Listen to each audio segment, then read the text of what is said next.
In paradise, you have to have art. You'll have to have lots of art. Yeah. We make art. We have storytellers. Storytellers are indivisible from every landscape. Trees tell stories, wind machines tell stories, animals tell stories, tigers tell stories. We have to use these stories to uncover who we are as people, These stories help us grieve, they help us give birth. We do them when we're happy, we do them when we're very sad, we do them when we're lonely. We have holidays where we walk through the streets, we walk through the water, we circle the entire globe, we get out in boats, and we sing. So part of the storyteller's work is to sing, is to cry, is to mourn, is to educate, is to fight, is to witness the journey. And in paradise, which is wonderful, journeys are happening everywhere. Journeys are happening, a very small journey, massive journeys, medium journeys, and a lot of journeys happen inside. So we must have stories to try to share this with one another. We have to get stories from the animals that are in paradise. I think they can talk, actually, and so we can listen to them. Listening is very important in paradise. And these stories will be used to welcome more creation. That's what we use them for. That's what they do. So there's all this imagination that is connected to how everything works. So there are systems above ground, in the sky, in the water, on our skin, all happening. There are these gardens where you can dig up stories and you plant them, usually in the winter. And in the spring, they open, and when they open, they taste really wonderful, like fruit. And when you taste them and share them and make them into all different kinds of things, everyone feels better and everyone feels freer from wherever they came from before. And they can remember that old time, but now they have this taste of what is possible.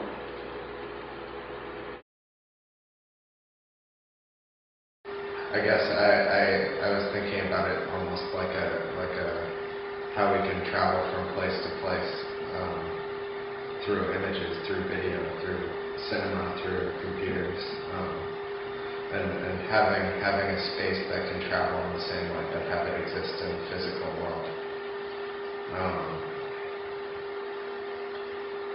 Being able to carry a large group of people in a contained environment that was not fixed, but still being able to contain all of the normal qualities of life, and having that group being able to make decisions autonomously within the massive structure.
I'd like to think that I'm a pioneer of a city, but my city is broken. A long time ago, my ancestors fought a war, and they lost. The city I live in now is in 3 parts. One of them is in a separate dimension, a dimension of ghosts and mud. I live here because I have to. There aren't that many people, but the people here know what they're here for. Mostly, we live with the ghosts. After a while, you get used to it, the hustle and the bustle, the dirt and the mud from the flood. It's frightening sometimes, but the vegetables are good. And if you get up early in the morning, and if you hug your teddy bear, usually you'll have a good day. At night, the special people come in from outside the city. They come in to drink, they come in to eat our food, they come in to talk to our people, they come in to meet our women. By saying our women, I don't mean I own the women, I just mean they're the women that I don't know that talk to the men who come from outside. There's smoke usually, lots of smoke that hangs in the sky. Sometimes the sun peeks through, sometimes it doesn't. Sometimes there's a serpent that comes down through the clouds. This is where I live. I'm a pioneer here, even though I'm a native.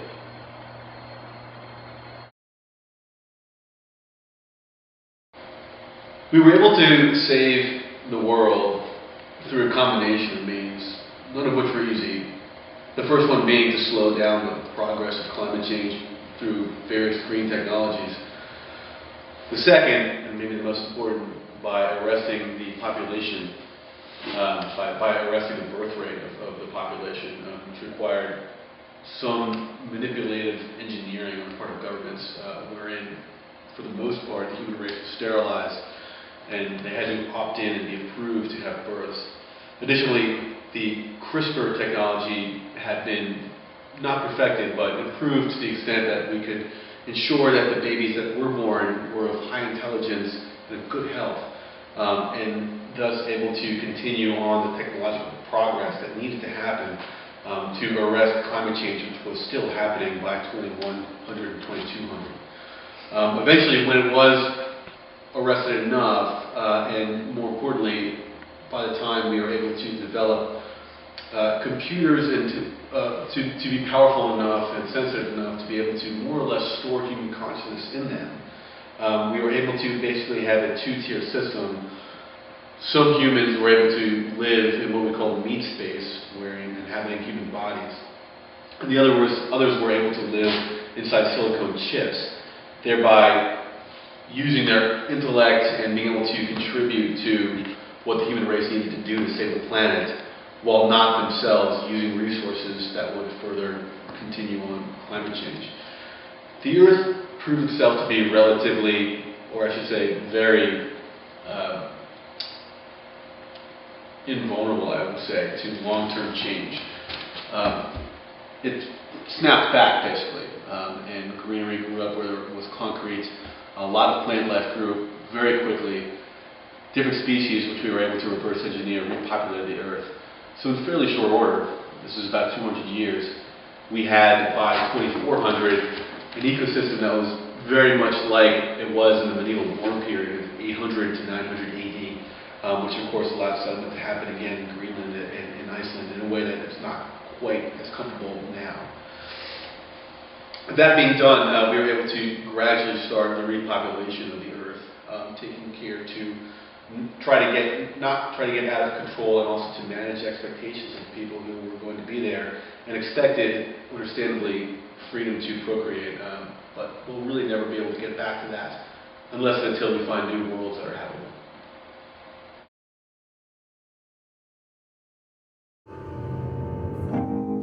I know you'd like to hear a song, sings everything's alright.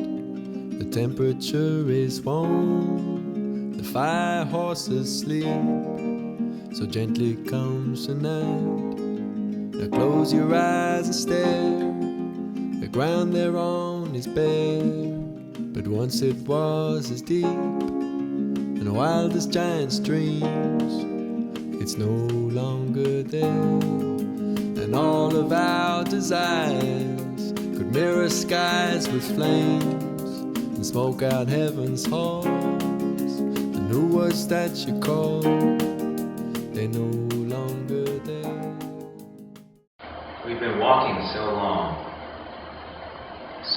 we've been walking through the frozen wastes, the old towers, the super tankers, frozen in ice, dangerous places. The mutants live there, the ne'er-do-wells, the pirates. Most of them have been stripped of anything useful. We walk on, we walk. We rarely see each other's skin. Disrobing is dangerous and cold. And so we walk. We walk. We wouldn't have made it this far if we hadn't stumbled on a cache of micronutrient pills. One a day keeps us alive. And we walk in a line. We have few options. This may not seem like paradise to you. It may seem like the world gone to shit. But were we happier before? Now we walk all day. And at night, we huddle together for warmth. That is enough. Some say there is a place, a valley, an enclave that survived the burning, the freezing. A place where fruit hangs heavy on the trees and elk roam through the forest. If we were to round the next pass and stumble onto this place, I think we should turn around. It is not for us. For us, it's the walking. Forever, the walking.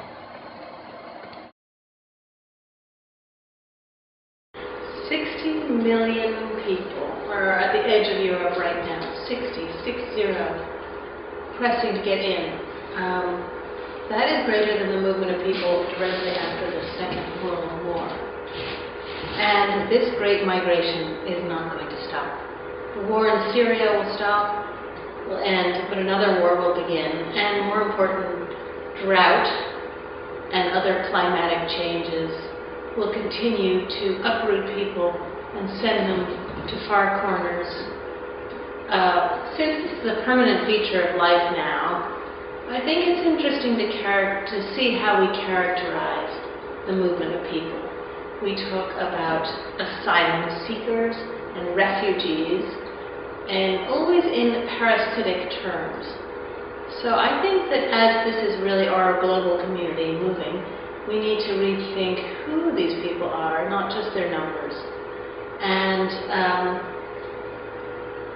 instead of thinking of the traveler as a parasite, we might think of them as a traveling, skilled worker or a movable talent.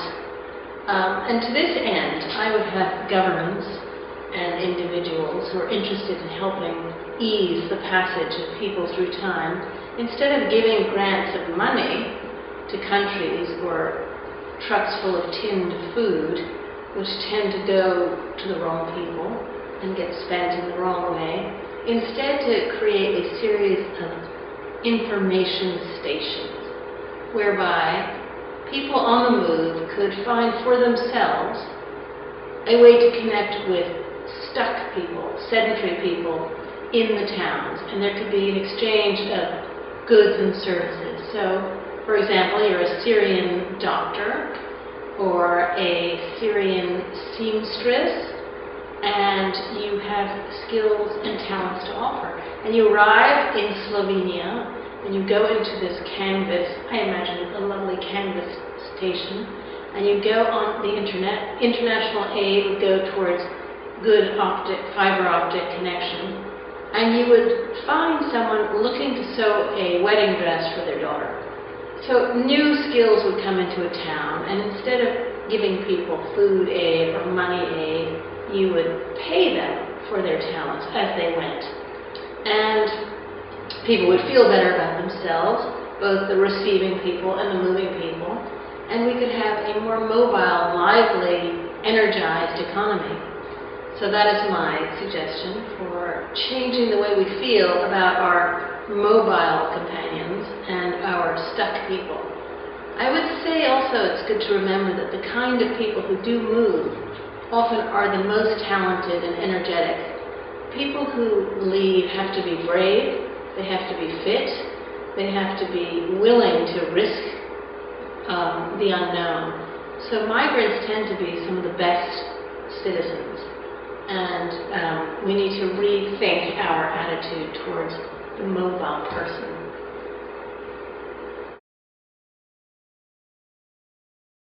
I climb the ladder of those black and white keys. They take me out and into places, some are real and some imaginary. And though she sways between a mystery and light, she walks with me alone into the night.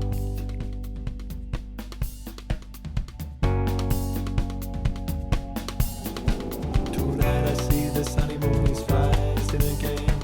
3 seasons passed since you were here, then disappeared a friend. Yet now exploded from its dreams, back in that place, saw how it beams. And I see that you were glowing in the shadows, and you've been here all along, and you never left my side. And now I feel my arms go strong.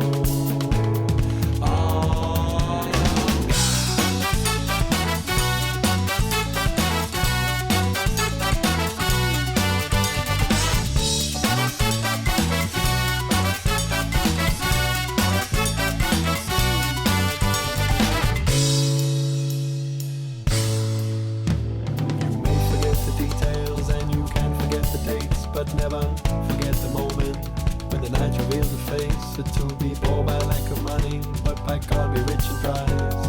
Oh, I found my youth desired love within her eyes, and the tent kept breathing something, then she cried. Oh no, we're going somewhere else tonight. We're going somewhere else tonight, baby, yeah.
I'm from a part of the country that is dying.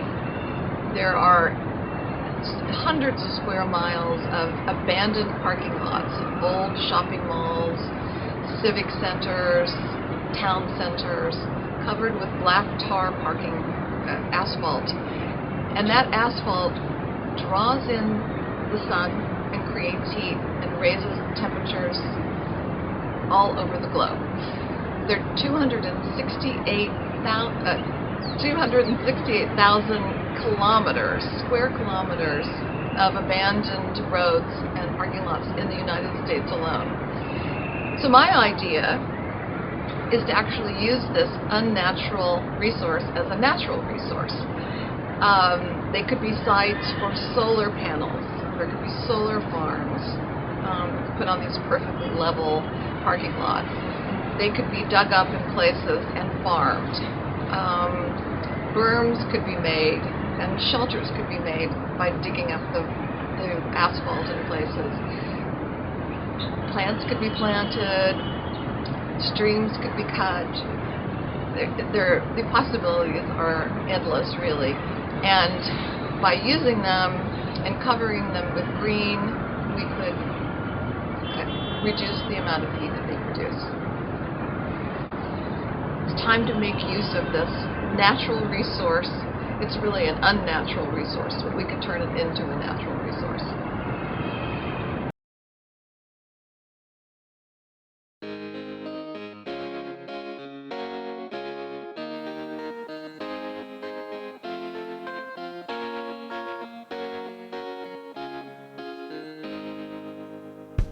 No man can see, but sometimes a man can sing or hum. At least I heard one humming on the evening wind.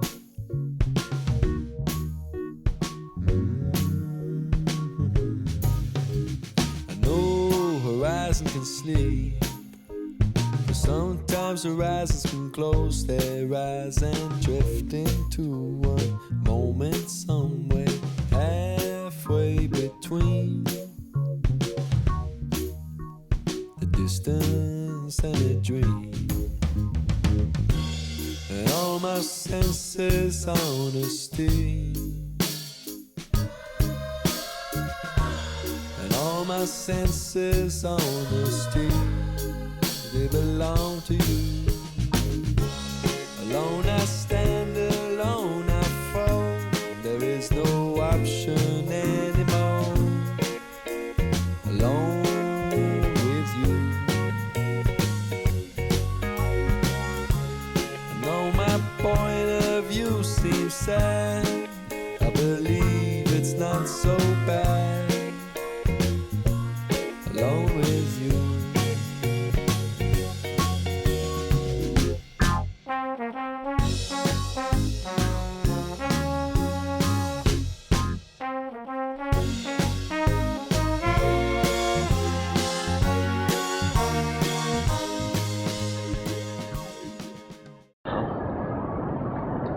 Oh, this is a photograph of the city where I grew up, and you actually can see right here where there's this little indentation of yellow.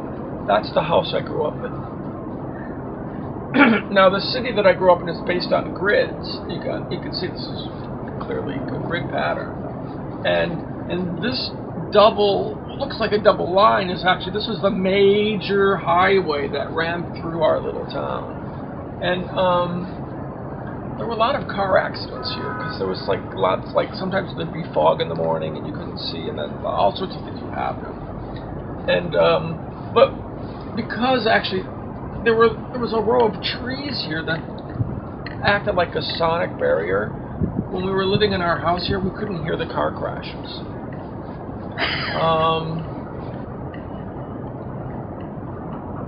One of my favorite things about the city where I grew up in was that over here, this big rectangle, that was the zoo, and I loved the zoo because there were lots of animals there. But it was a strange zoo because it had imaginary animals that the biologists there created through genetic, they would follow mutations and then make new animals. So it was a special kind of zoo. So you go there, and every time you'd go there, there'd be different animals, but you didn't know what kind of species they were. So that was a really cool zoo. Some people hated the grid pattern of the city. Some people thought that it was sort of made their lives restrictive, that they felt that everything was in this pattern. But some people actually found that the order was freeing. And because I was so young, I didn't know any better, so I thought it was freeing. I used to ride my bicycle up and down these roads as fast as I could. And then, because of the trees, you couldn't get to the highway, which was dangerous because of all the car accidents. So we just basically, me and my friends, would go up and down these roads as fast as we could. And, from the viewpoint of a child, because I just lived there when I was young, it was an amazing place, because I thought it was kind of a paradise through my child's eyes.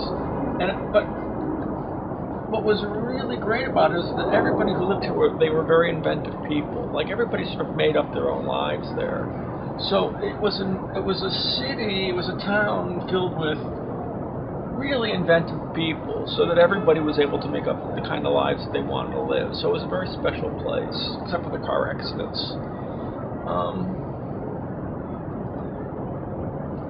There was as you can see, these blue. There's a stream that went through the town. There's a stream, and it had fish in it, and you could catch fish, so you could have dinner directly from the stream, which is really great. Having like fresh fish directly off the line from the river, that was like my favorite meal growing up. But I'm a vegetarian now, because I live with somebody who's a vegetarian, so I was forced against my will to become a vegetarian. Because actually I still like fish, but I don't have it anymore. So this I have a lot of fond memories of fishing along this river with my father. He would take me fishing in the morning on like Sundays. It was really, really nice. And then what else? I wonder what other things were remarkable about this city. Well, even though it looks like all the rows are the same and all the houses might be the same and all the city blocks are the same, they weren't the same. So even if it showed up on the map that they're the exact same size, in reality they weren't. So that you couldn't really trust the map. You couldn't trust this drawing of the city, because the city actually was very different than what this drawing represents.